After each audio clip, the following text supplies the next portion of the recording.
Welcome to the New Thinking for a New World podcast, where we explore the most pressing issues that are challenging and changing our societies. We are looking for new thinking and new solutions wherever we can find them. Listen as host Alan Stoga, the Talberg Foundation's chairman, challenges his guests for analysis, ideas and actions. Together, we can help make our world at least a bit better.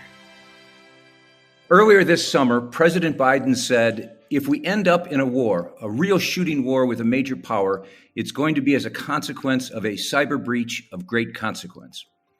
Cybersecurity, or better, cyber insecurity, is a reality of life in the digital age. We all worry about being hacked, about online raids on our credit cards and bank accounts, about losing personal or even corporate secrets to online bandits. But war? What does that word even mean in cyberspace?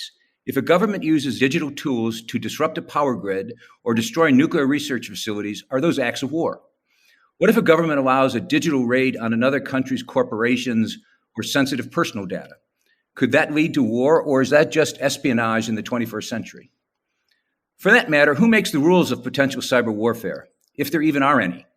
And which countries are already cyber powers to be reckoned with, and who wants to join the club? My guest today has spent his career thinking about more sophisticated versions of those questions. It's not a stretch to say that he was present at the creation of British cyber capabilities.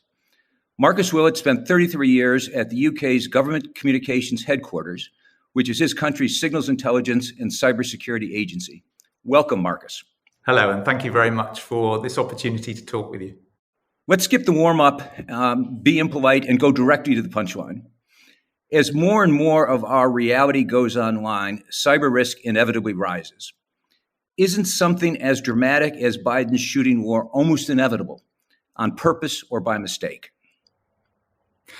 Well, that is the massive question. I think because of my background, I think I might just start by stating something obvious, and it's implied in your question, and that is the massive speed, scale, and reach that cyberspace, digital connectivity has enabled for people around the world to do good things about the spread of ideas, about connectivity, about how we do our day-to-day, how we run our day-to-day lives.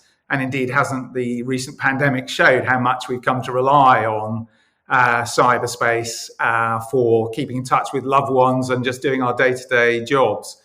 But if that's all the good stuff, yes, unfortunately, as your question implies, there's a horrible flip side. That flip side is it enables the same speed, scale, and reach for people to do bad things, whether that's criminal groups trying to extort money out of companies or the global financial system, whether that's criminal groups seeking to do, sexual predation, whether that's terrorists trying to radicalize online, or whether that's states seeking to do malign activity, or states seeking to spy, or states seeking to gain strategic advantage. Now, all of that is happening. And I think what President Biden is alluding to is something I've described previously, what I consider to be the biggest risk in all of that stuff I've just described, which is states trying to do disruption activity, maybe to an election, maybe to signal something, both of which, the Russians have tried to interfere in elections. They've certainly done a lot of signaling to the Ukraine and Estonia and Georgia in the past, but all the time trying to do it at a threshold below what they would think we would interpret as being an act of war. The trouble is that's the perception of the person who's being hacked that is really important there, and that way can lead to a misunderstanding. I think there's another dimension to this, which is all this point about critical national infrastructure. So not surprising that, Biden may have alighted on critical national infrastructure as a key point. This is a really difficult one because a state's critical national infrastructure is, if it was a conflict, a legitimate target, depending on what you mean by critical national infrastructure. But I'm afraid, people who are involved in cyber operations know you can't do that from a standing start. It can take months, it can take years. So a lot of your preliminary operations to do the reconnaissance or the positioning on those networks to understand what's going on has to be done in peacetime. Again, a state may be doing that sort of stuff and be misunderstood as something more immediate.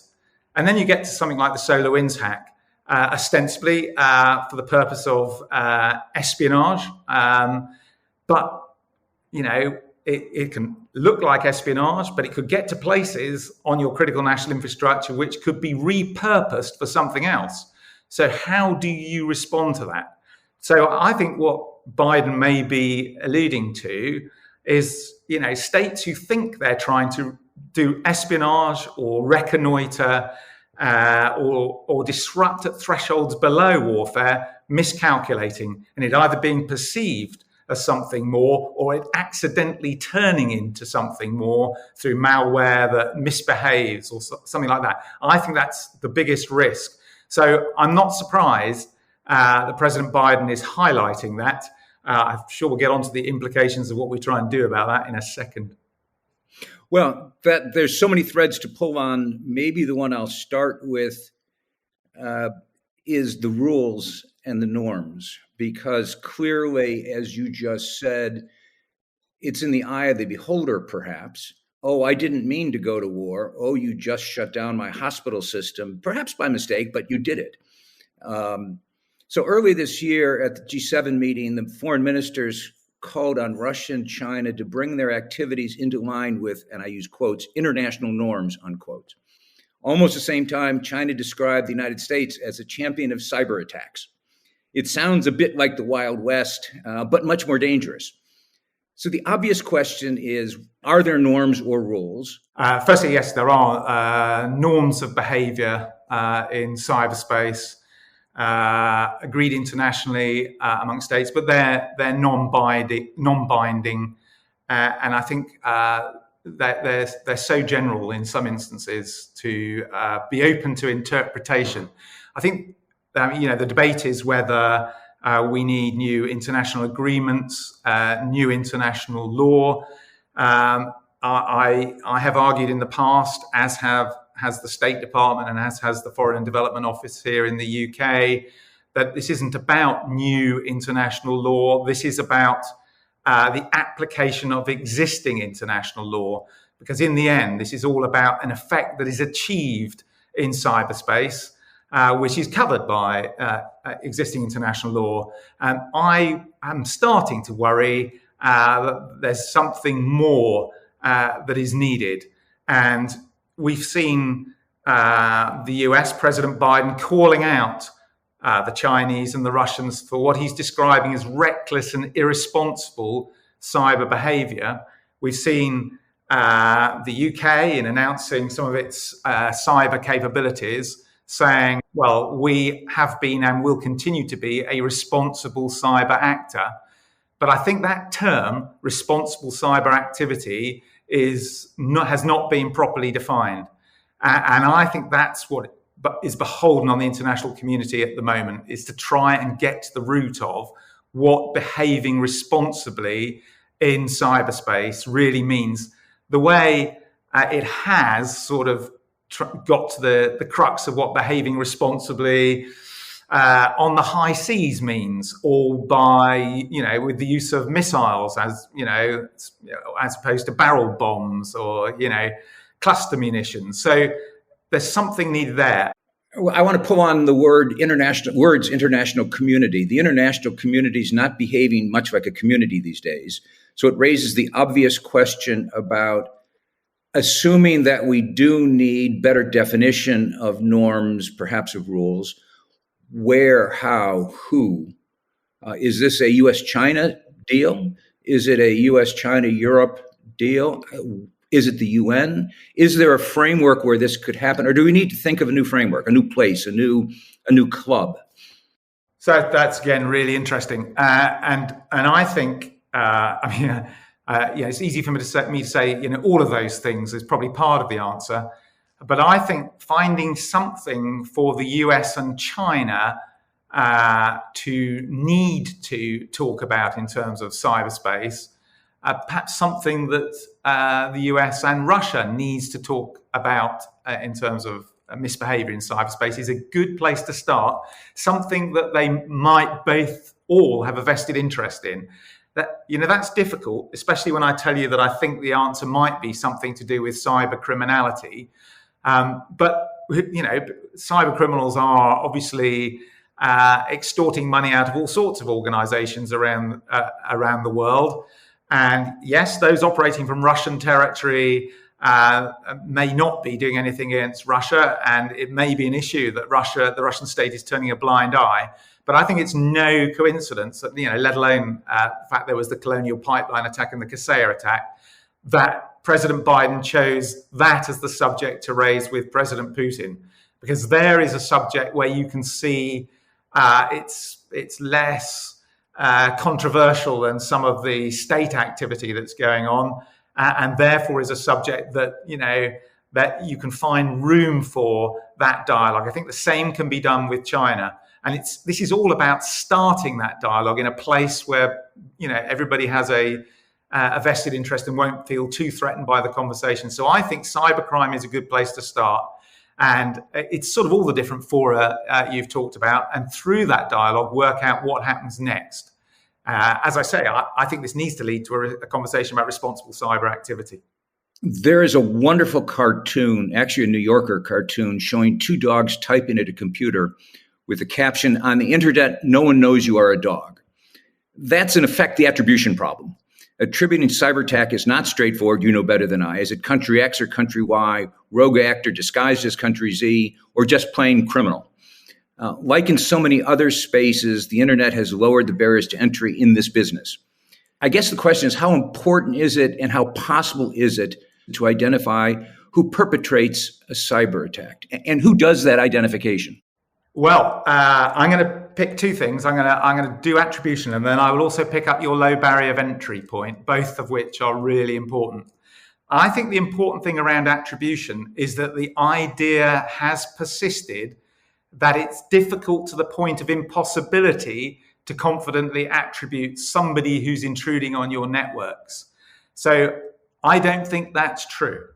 I think states can attribute confidently in many cases who is intruding on their networks. What they have historically found difficult is revealing that information, talking about that information in a way that doesn't threaten things that, particularly intelligence sources and methods that they consider to be, have considered to be more important.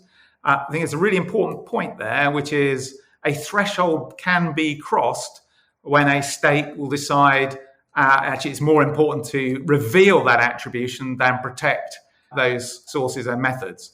It's also true that states over the last 5 years have got more used to attributing, cyber, I'm trying not to use the word attack, but I will, cyber attacks in ways that can protect what's going, what they really care about. I think it's also important that they've done that collectively. Liberal democracies have together attributed states like Russia and China in a way that sends a very strong message of the sharing of information between them, which I think that's powerful in itself.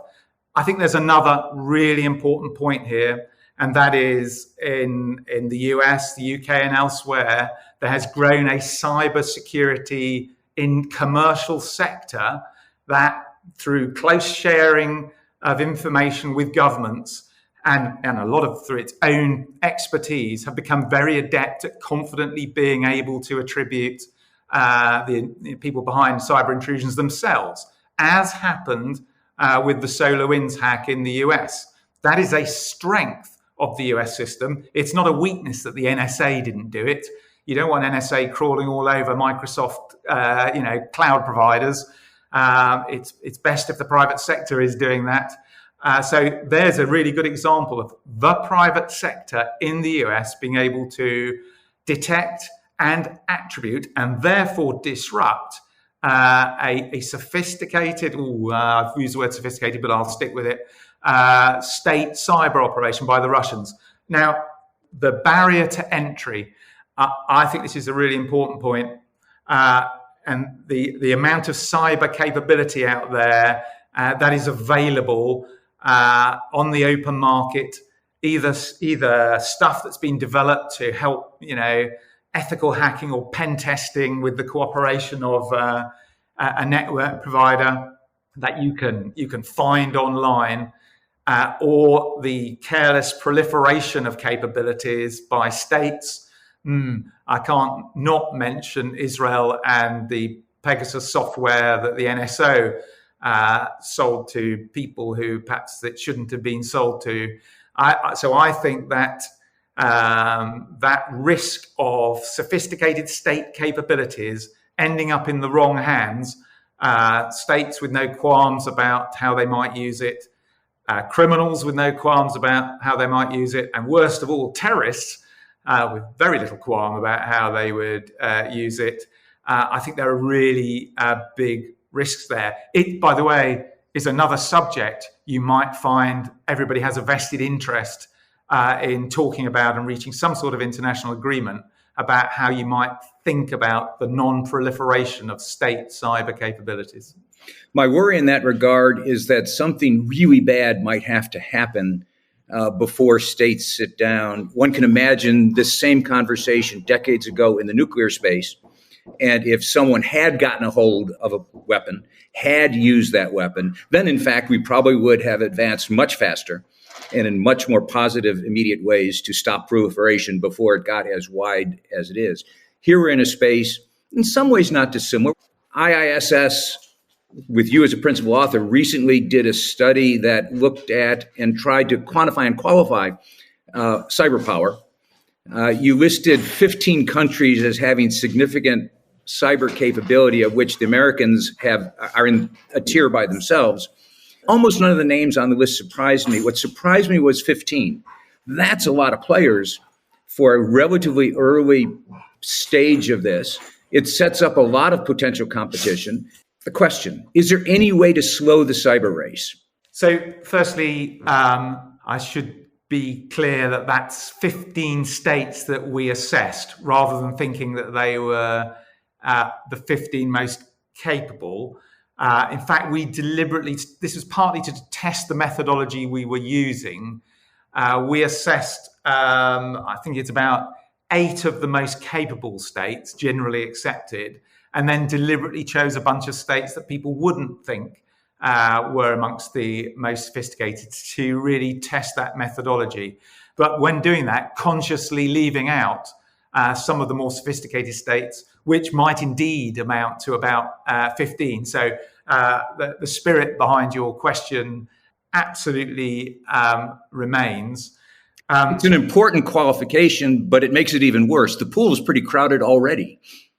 Yeah, and the point, I mean, as I was, that's a point about your point around that low barrier to entry is it doesn't really take that much to buy or procure somehow offensive capability if you're a state who wants to develop your own national cyber, offensive cyber capability.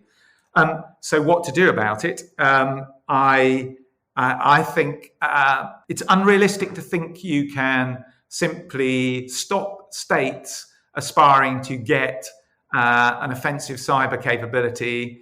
I think it's more realistic to think about how that offensive cyber capability should be operated responsibly. And of course, it is extremely beholden on states to ensure they're paying as much attention to their own cybersecurity and global cybersecurity, developing protections, developing resilience of networks and organizations to these sorts of intrusions.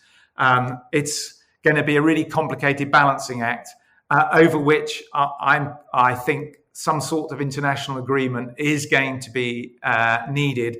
I mean, there are all sorts of measures that states can take if somebody does misbehave and have taken, whether that's economic sanctions, diplomatic démarches, criminalizing those people responsible, attributing them, as we've discussed, which, I don't want to underestimate the effect of shaming a state, who has conducted a particular cyber intrusion.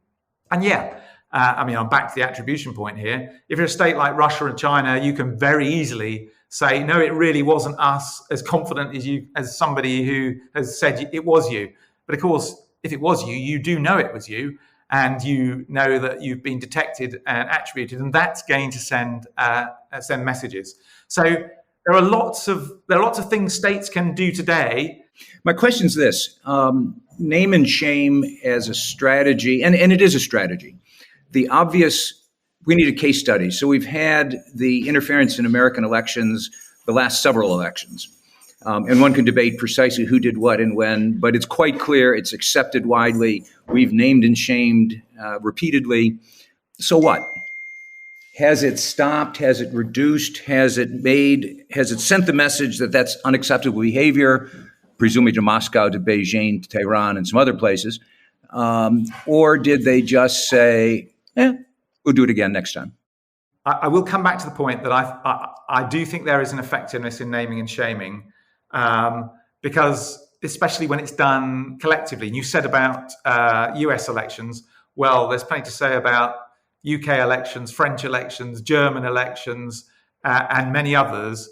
And we're all saying it together, which says, hold on, if we're Russia or China, and those states operate singly in cyberspace, we're talking to a bunch of people who work together on detection, attributing, and therefore I might conclude they act together when it comes to responding to, perhaps even using cyber operations.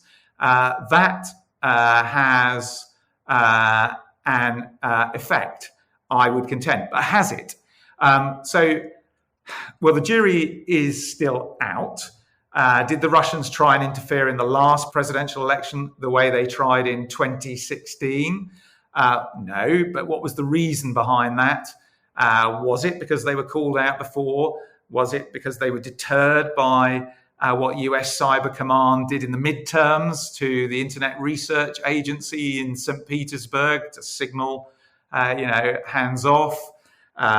Did the Russians think Did they think they didn't need to try any disinformation campaign because it was all being done for them by various the campaigns that were going on in the US itself? That's a really, really difficult question to answer.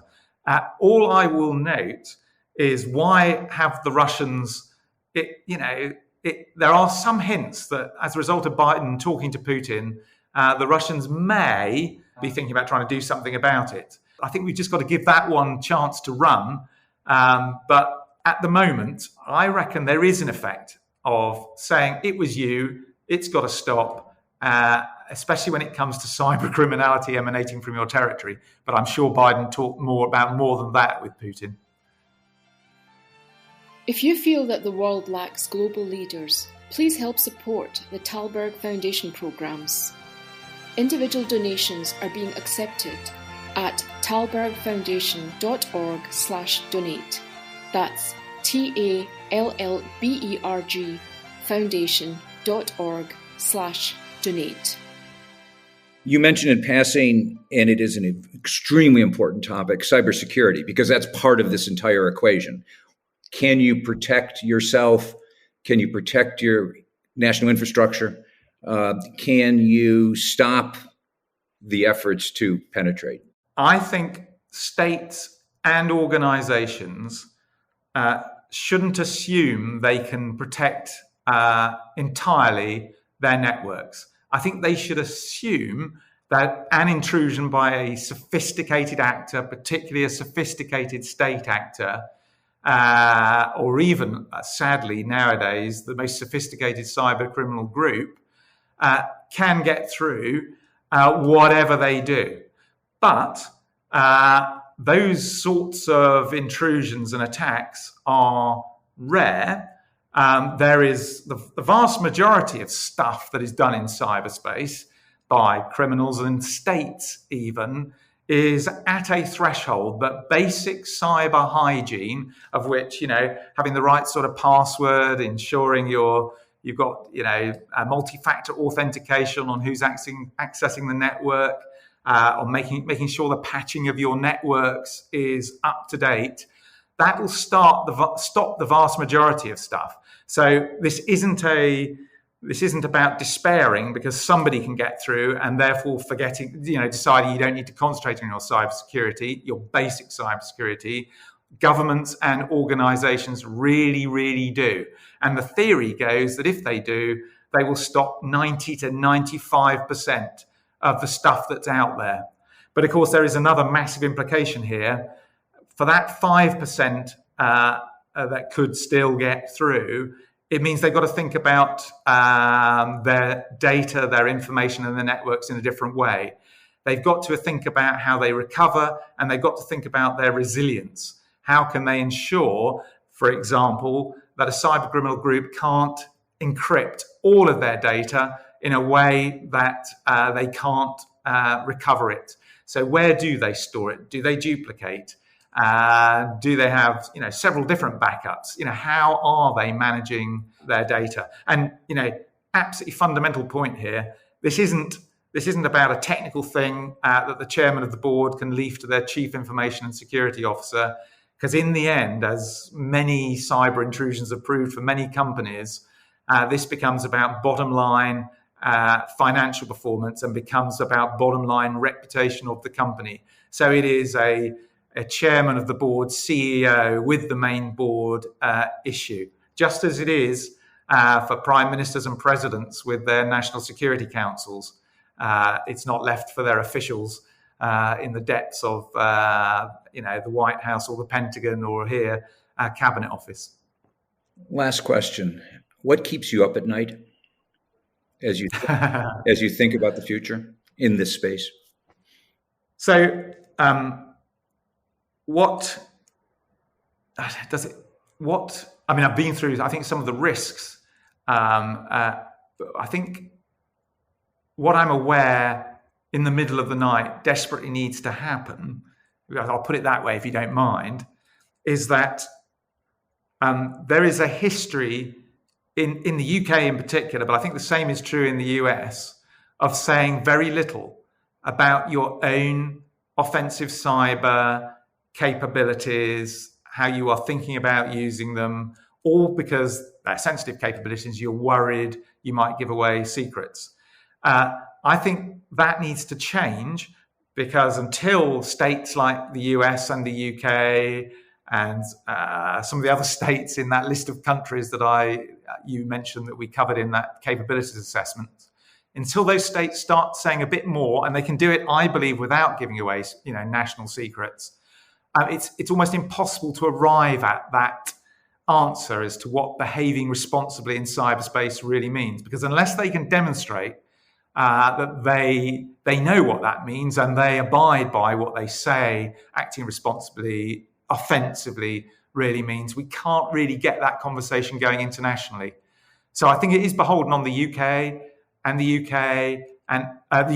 US and other, to use that phrase, like-minded states to agree amongst themselves as a first step. And this goes back to one of your earlier questions. That's the first step. Like-minded countries need to agree what behaving responsibly in cyberspace really means. And to do that, they're going to have to be a bit more open about some of their strategies and policies for the use of offensive cyber. It makes an enormous amount of sense. It is exactly what happened during the Cold War. Both sides understood the capability of the other side and hence didn't cross those lines. Every now and then got a little close. And there were all sorts of skirmishes all over the globe, but never got to that trigger point because they did understand what happens if they crossed it. So maybe we can learn from history. I'm sure we can. The only caveat I will put, if you don't mind, is quite often people make that analogy and therefore conclude there is some sort of strategic deterrent answer around cyber, the way there was around nuclear capabilities, yet the two are different. And it is important to understand the differences between how a cyber capability might be used and declared compared with how historically that's happened with nuclear capabilities. So there are good lessons to learn. There are also some false friends in that analogy. Well, as Mark Twain said, or is alleged to have said, history never repeats itself, but it does occasionally rhyme. Very good. Thank you, Marcus, very much. Appreciate it and learned a lot. We'll do it again. Thank you very much. And I must say, the questions were great, and it's also a privilege to be able to talk to the Talberg Foundation. I greatly admire the work that you do. Thank you for joining us. Please rate our show on Apple Podcast and subscribe. Meanwhile, you can find us on Facebook, Twitter, and Instagram. Or you can subscribe to our newsletter at talbergfoundation.org to learn more about our work. That's TALLBERG foundation.org. Thank you, and we'll be back again next week for another episode of Talberg's New Thinking for a New World. This podcast was brought to you through the generous support of SNF, the Stavros Niarchos Foundation.